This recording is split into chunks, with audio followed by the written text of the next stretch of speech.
জয় বাবা লোকনাথ। আজকে লোকনাথ পুজো, তো আজকে আমার ঘরের ঠাকুরকে আমি এইভাবে দিয়েছি। দেখো বন্ধু, যেরকম পেরেছি সেরকম দিয়েছি ঠাকুরকে, যতটা সমর্থ হয়েছে ততটা ঠাকুরকে দেওয়ার চেষ্টা করেছি।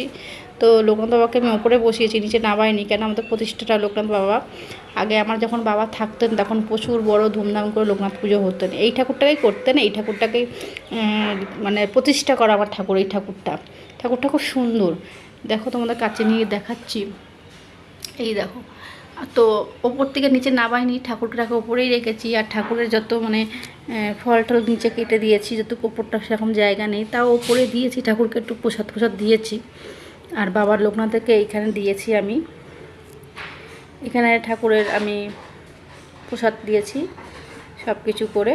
তো কাদের বাড়ি কি বাবা লোকনাথ বাবা পুজো কেমন করে করো একটু কমেন্টে জানিও। আর সবাই বলো জয় বাবা লোকনাথ।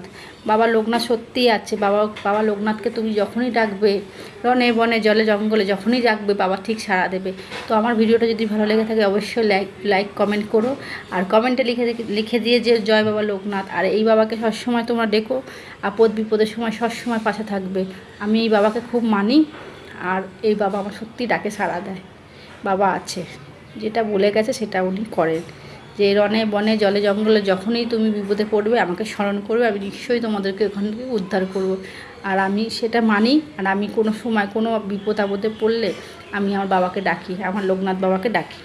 টাটা ভাই, সবাই ভালো থেকো, সুস্থ থেকো। আবার নেক্সট ভিডিওতে তোমার সাথে দেখা হবে।